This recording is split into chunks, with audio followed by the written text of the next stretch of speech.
जय हिंद दोस्तों, स्वागत है आपका अपने YouTube चैनल में। मैं जितेंद्र कुमार आप सब लोगों का स्वागत करता हूं। उम्मीद करता हूं दोस्तों आप सब लोग अच्छे होंगे, स्वस्थ होंगे और नियमित रूप से अपनी पढ़ाई कर रहे होंगे। तो दोस्तों आज का यह वीडियो अपना पढ़ाई से संबंधित नहीं है। आज का वीडियो दोस्तों है जो वैकेंसी आई है दोस्तों LDC की नई भर्ती, नई वैकेंसी है दोस्तों। LDC न्यू वैकेंसी है 2022 की। तो दोस्तों इसके ऊपर अपन डिटेल से चर्चा करेंगे। कितनी है दोस्तों इसके अंदर पोस्टें, क्या होनी चाहिए, इसकी योग्यता कौन कौन से होते हैं इसमें पेपर, और क्या होता है इसका सिलेबस। लेकिन इसके ऊपर चर्चा करने से पहले दो वैकेंसियां दोस्तों और आने वाली हैं, अपन थोड़ा इनके ऊपर देख लेते हैं। क्योंकि जो कोई कैंडिडेट इन वैकेंसियों का इच्छुक है वो इनकी एक बार जानकारी प्राप्त कर ले। देखिए दोस्तों, जो RAS का जो एग्जाम होता है, जो स्टेट PCS राजस्थान का जो सबसे बड़ा एग्जाम माना जाता है, इसकी दोस्तों अभी हाल फिलहाल में भर्ती प्रक्रिया जारी है। इंटरव्यू भी होने इसके बाकी है। प्री और मेंस का एग्जाम इसका हो चुका है। तो बहुत जल्द दोस्तों जैसे ही इसके इंटरव्यू समाप्त होंगे उसके बाद महीने 2 महीने बाद आपको इसका ऑफिशियल नोटिफिकेशन देखने के लिए मिलेगा और इसकी नई वैकेंसी आने वाली है। लगभग 950 इसकी नई वैकेंसी आने वाली हैं। इसके दोस्तों अपन नेक्स्ट जो प्री एग्जाम की बात करें RAS के, तो ये दोस्तों RAS का प्री एग्जाम है फरवरी 2023 के लगभग आपका होने वाला है। हो सकता है ये मार्च हो जाए, हो सकता है दोस्तों ये जनवरी हो जाए। तो ये लगभग अप्रोक्स अनुमान है दोस्तों। तो फरवरी या मार्च 2023 में आपका RAS का प्री का एग्जाम फिर से होने वाला है। और जो RAS के मेंस के एग्जाम की बात करते हैं तो दोस्तों मेंस का एग्जाम जुलाई या अगस्त 2023 के आसपास आपका हो जाएगा। इनका सिलेबस क्या है, कौन कौन से सब्जेक्ट इनमें पूछे जाते हैं, इनके ऊपर फिर कभी किसी वीडियो के माध्यम से अपन चर्चा करेंगे। दूसरा जो दोस्तों एग्जाम है वो है दोस्तों राजस्थान पुलिस SI का। तो राजस्थान पुलिस SI की भर्ती प्रक्रिया भी दोस्तों अभी चल रही है। उसके अंदर भी एग्जाम हो चुका है, इंटरव्यू अभी होने बाकी हैं। तो ये वैकेंसी भी फिर से आने वाली है। वैकेंसी लिए लगभग दोस्तों 666 वैकेंसियां फिर से आने वाली हैं। इसके अगर अब बात करें दोस्तों तो RAS का जो नेक्स्ट एग्जाम होगा दोस्तों वो अप्रैल या मई 2023 में होने वाला है। और इसकी आप कह सकते हो इसका जो फॉर्म है दोस्तों वो लगभग दोस्तों नवंबर या दिसंबर 2022 के अंदर आपको देखने के लिए मिल सकते हैं। तो ये भी दोस्तों एक अनुमानित आंकड़ा है। इसके आसपास ही आपको इन दोनों वैकेंसियों के फॉर्म देखने के लिए मिल जाएंगे। एक दोस्तों यहाँ पे महत्वपूर्ण सूचना आपको ये देनी है कि राजस्थान पुलिस SI के अंदर जो इंटरव्यू दोस्तों जो लिया जाता था, इस इंटरव्यू को दोस्तों अब हटा दिया गया। अभी जो भर्ती प्रक्रिया होगी इसके अंदर तो दोस्तों इंटरव्यू शामिल है, लेकिन जो नेक्स्ट भर्ती होगी उसके अंदर इंटरव्यू हटा दिया है।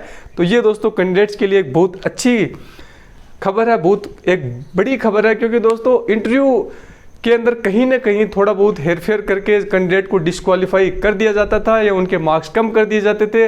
अब जो पूरा जो मैटर है दोस्तों वो डिपेंड करेगा एग्जाम के ऊपर, और एग्जाम दोस्तों कैंडिडेट के अपने हाथ में होती है। जिस प्रकार की जैसी वो तैयारी करेंगे उसी प्रकार के मार्क्स वो ले पाएंगे। बात करने वाले दोस्तों अपन इस वीडियो के माध्यम से LDC भर्ती है 2022 इससे संबंधित। तो आइए दोस्तों LDC की जो नई वैकेंसी है 2022 में, ये दोस्तों बहुत जल्द आने वाली है। जो माह चल रहा है अपना मई माह, इस माह के अंतिम सप्ताह में या फिर आप कह सकते हो दोस्तों जो जून माह के फर्स्ट वीक में आपको इसकी वैकेंसी देखने के लिए मिल सकती है। तो आइए इसके ऊपर एक बार चर्चा कर लेते हैं।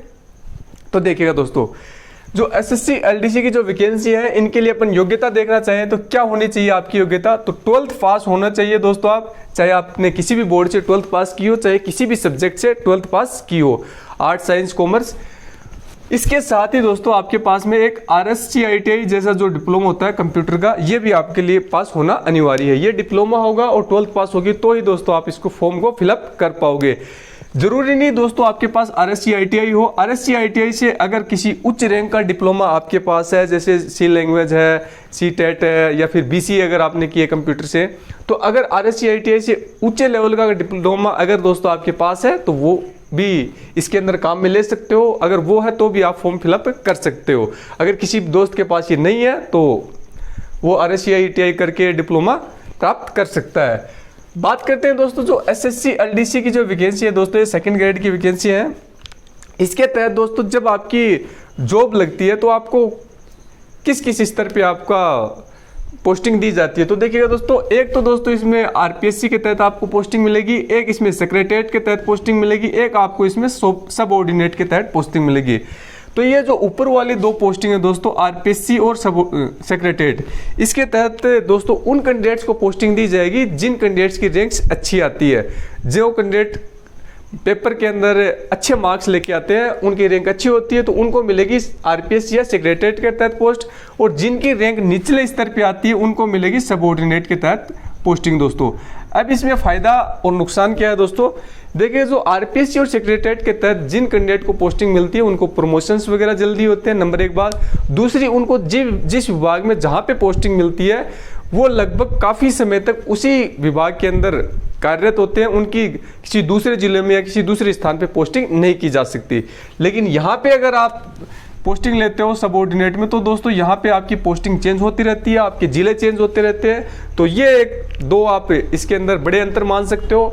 इनमें प्रमोशन जल्दी होते हैं, इनमें प्रमोशन बहुत धीमे होते हैं। इनकी पोस्टिंग आप जल्दी से किसी दूसरी जगह नहीं कर सकते, जबकि इनकी पोस्टिंग है वो चेंज होती रहती हैं। तो ये बात हुई दोस्तों जब आप सिलेक्ट होके जाते हो उसके बाद की। बात करते हैं, अपन वैकेंसी की बात कर रहे थे, तो वैकेंसी के अंदर अपन ने योग्यता देखी। अब अपन देखते हैं दोस्तों पे ग्रेड, कि आपको इसके पे ग्रेड कितना रहने वाला है। तो दोस्तों इसमें 2400 रहता है इसमें पे ग्रेड। और बात करते हैं दोस्तों ये वैकेंसी है, इसका ऑर्गेनाइजेशन कौन सी संस्था करवाती है, तो ध्यान रखिएगा दोस्तों, इसका जो कंडक्ट करवाती है वो RSSMB जो ये बोर्ड है दोस्तों, अधीनस्थ सेवा बोर्ड, ये करवाता है दोस्तों इस परीक्षा को कंडक्ट। इसको RPSC है इसका पेपर नहीं लेती है, RSSMB इसका पेपर लेता है। बात करते हैं दोस्तों इसकी विज्ञप्ति की, कि इसकी विज्ञप्ति कब जारी होंगे, आवेदन कब शुरू होंगे। तो इसकी विज्ञप्ति दोस्तों मई के अंतिम सप्ताह में जारी हो सकती है, संभावना है, या फिर जून के फर्स्ट या सेकंड वीक में दोस्तों निश्चित रूप से आपको इसकी विज्ञप्ति मिल जाएगी। तो ये दोस्तों संभावना है, बिल्कुल अभी ऑफिशियल नोटिफिकेशन जारी नहीं हुआ, और जब तक किसी चीज़ का ऑफिशियल नोटिफिकेशन जारी नहीं हुआ है तब तक उसको संभावना की कैटेगरी में ही रखते हैं। चाहे संभावना कितनी भी प्रबल हो, लेकिन संभावना दोस्तों संभावना ही होती है। बात करते हैं दोस्तों पेपर की, तो पेपर इसका कब होने वाला है, तो पेपर भी दोस्तों आप इसका ऑफिशियल नोटिफिकेशन जारी करके बता दिया गया है कि दिसंबर 2022 में लिया जाएगा इसका पेपर। और ये भी दोस्तों इसके संभावना ही इसकी बताई गई है कि दिसंबर 2022 तक इसका पेपर लिया जा सकता है। ये दोस्तों थोड़ा बहुत आगे पीछे हो सकता है, दिसंबर की जगह ये जनवरी 2023 भी जा सकता है। तो बिल्कुल ऐसा ना समझे कि दिसंबर में ही पेपर होगा। बात करते हैं दोस्तों पेपर जो होगा इसका, तो इसके अंदर पेपर कौन कौन से होंगे, तो इसमें दोस्तों 2 पेपर होंगे और एक होगा टाइपिंग टेस्ट।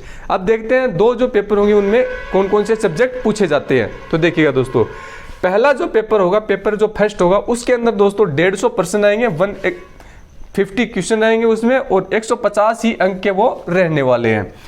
तो 150 जो ये प्रश्न आएंगे दोस्तों, ये कौन कौन से सब्जेक्ट से पूछे जाएंगे, राजस्थान जीके से दोस्तों इसमें पूछे जाएंगे 50%। तो राजस्थान जीके के अंदर तीनों चारों जो भी चीज़ें शामिल है, हिस्ट्री, ज्योग्राफी, पॉलिटिकल और राज्य व्यवस्था, तो सभी इसमें शामिल है राजस्थान जीके में।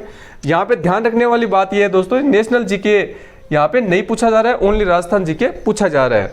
बात करते हैं गणित की, तो गणित के भी इसमें 50 क्वेश्चन पूछे जाएंगे। और जो मैथ्स है दोस्तों, ये लगभग 10th लेवल का इसमें मैथ्स पूछा जाएगा। जो cos theta, sine theta, tan theta, इस प्रकार के क्वेश्चन इसमें बहुत कम पूछे जाएंगे, न के बराबर पूछे जाएंगे। जो भी आप पढ़ते हो, औसत पढ़ते हो, साधारण ब्याज, चक्रवर्ती ब्याज, धारा, नाव वाले प्रश्न, ये सब क्वेश्चन ही दोस्तों इसमें पूछे जाने वाले हैं। बात करते हैं दोस्तों साइंस की, तो विज्ञान के भी इसमें दोस्तों 50 क्वेश्चन पूछे जाने वाले हैं। और विज्ञान के अंदर दोस्तों तीनों शामिल हैं, फिजिक्स, केमिस्ट्री और बायो, भौतिकी, रसायन और जीव विज्ञान, तीनों के मिला के 50 क्वेश्चन इसमें पूछे जाएंगे। तो कुल मिला के 50, 50, 50 दोस्तों तीनों को मिला के कुल मिला के प्रश्न हो गए अपने 150, और 150 ही अंक के आपके पूछे जाने वाले हैं। बात करते हैं दोस्तों सेकंड पेपर की, तो सेकंड पेपर में दोस्तों भी 150 ही क्वेश्चन पूछे जाने वाले हैं, और 150 ही अंक के ये रहने वाले हैं। तो दोनों ही पेपर में 150 क्वेश्चन पूछे जाएंगे। यहाँ पे मैं आपको एक बात और बता दूं, जो ये पेपर करने का टाइम आपको ये मिलने वाला है 3 घंटे का, इसमें आपको समय मिलने वाला है। और दोनों ही पेपर में 1/3 1/3 रहने वाली है यहाँ पे नेगेटिव मार्किंग। तो दूसरे पेपर में जो 150 क्वेश्चन पूछे जाएंगे, इनका डिवाइडेशन देखते हैं। तो हिंदी के यहाँ पे क्वेश्चन पूछे जाएंगे दोस्तों, 75 क्वेश्चन हिंदी के पूछे जाएंगे, और इंग्लिश के भी आपसे यहाँ पे 75 क्वेश्चन पूछे जाएंगे, और 75 ही अंक के होंगे, प्रत्येक क्वेश्चन 1 अंक का होगा, 1/3 है नेगेटिव मार्किंग यहाँ पे रखी गई है। अगर दोस्तों बात ये अपनी करते हैं कि दोनों पेपर अलग अलग दिन ही होंगे या एक ही दिन होंगे, तो ध्यान रखना है दोस्तों, दोनों पेपर एक ही दिन लिया जाएंगे। एक फर्स्ट शिफ्ट में पहला पेपर और सेकंड शिफ्ट में आपका दूसरा पेपर लिया जाएगा। ऐसा नहीं है कि पहला पेपर पास करने के बाद ही आपका दूसरा पेपर लिया जाएगा, दोनों पेपर आपके एक साथ ही लिए जाएंगे। बात करते हैं दोस्तों तीसरी स्टेज। जब आपने दोनों पेपर अगर आप पास कर लेते हो तो तीसरी स्टेज आती है दोस्तों यहाँ पे टाइपिंग की। तो ये टाइपिंग टेस्ट दोस्तों 100 अंक का ये टाइपिंग टेस्ट यहाँ पे माना गया है। अब 100 अंक का डिवाइडेशन किस प्रकार से किया गया उसका अपन थोड़ा समझते हैं। तो इसमें 100 अंक में दोस्तों 50 अंक इंग्लिश से संबंधित है, 50 अंक हिंदी से संबंधित है।